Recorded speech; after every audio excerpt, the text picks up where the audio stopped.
I remind you, especially if you someone that knows something of the story of Jesus. I don't mean the entire pageant of the Bible. I mean this story of Jesus as narrowly in the Gospels and more narrowly in John's Gospel in particular. And you know I'm focused always on John's chapter 17, his prayer for us.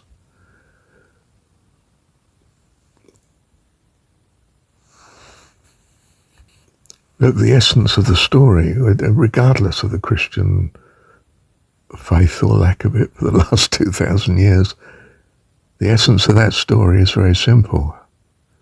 It centers on the name of God, which most Christians completely miss. They've got it, but they still miss it in their recognition and awareness. It's Dad. Possibly the word Abba, probably a friendly form of Dad, you see. Not the distant Father, but Heavenly Father puts it in a good way in some ways. Heavenly Dad. The only name he uses for God in the story is Dad. Something like 100 times in John's Gospel, 200 times in the Gospels in total. I've given them your name in John 17. I have finished the work that thou gavest me to do. All that's been centered and pageanted upon Jesus in the last 2,000 years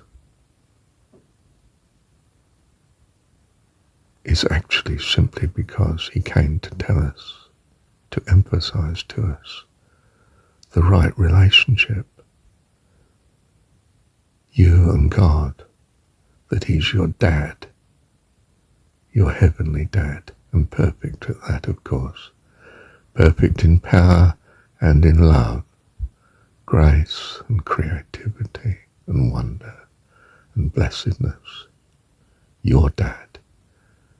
And if he's your Dad, the assurance this gives you of your future, staggeringly wonderful, like him.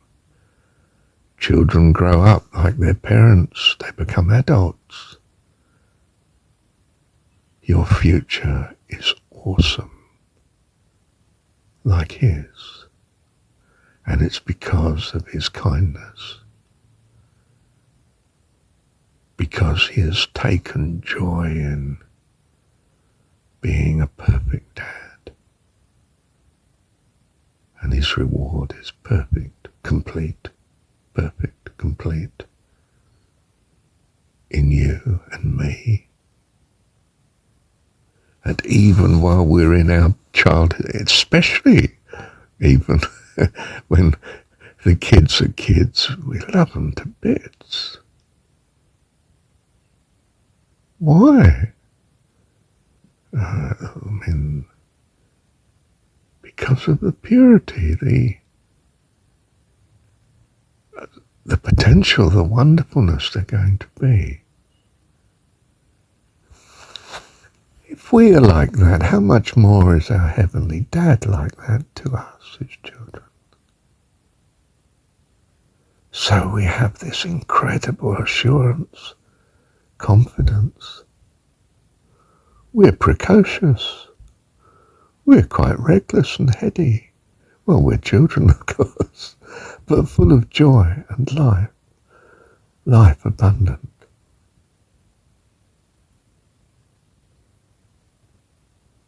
Because of our being and our future, our whole being in him.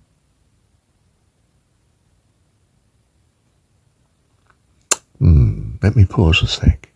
Review. Yeah, going back to the start of this little recording. It's what the Jesus story is about and should have been about for the last 2,000 years. And it's at the very heart of the transformation of those who have been so transformed by it, that have just picked up on a realization of God's love for us. It's not religion, it's relationship. Perfect heavenly relationship. And that's what the whole purpose of the story of Jesus is about.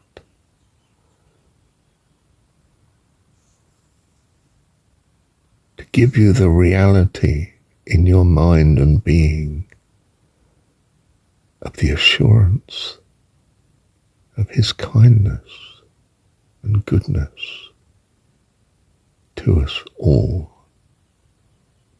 his creation.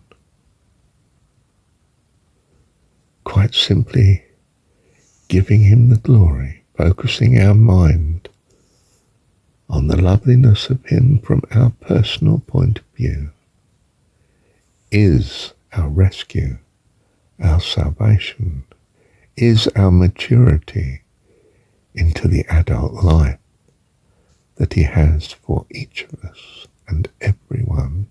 He's a perfect and complete God. He has no failures. There's nobody condemned to damnation or hell or anything like that. That's a nonsense, a tragic depression of a world that didn't know him. And he came that we might know him, our heavenly Dad. Didn't come that we might worship Jesus, but God, our Dad, to our blessedness. That is the Jesus story. The rest is byroads, millions of complex byroads. Wars and negativity and discontent, depression, anything but life, and life abundantly. I am come that you might have life and have it more abundantly. This is life eternal, to know thee, the only true God, our heavenly Dad. And the way, he personifies the way.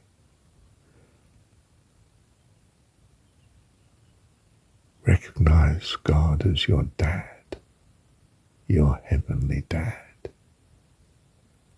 And you will be on a firm foundation of faith and trust and love and life eternal.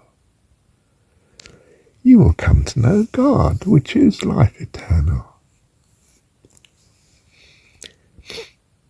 So, spend a little time knowing John 17 inside out and backwards. It will be a great blessing to you. But more importantly still, enter into this assurance of the love and goodness and grace and kindness of our heavenly Dad, your heavenly Dad. Thank you, Dad. Because he lives, I can face tomorrow. Because he lives, all fear is gone. Because I know he holds the future, and life is worth the living just because he lives. Thank you, Heavenly Dad.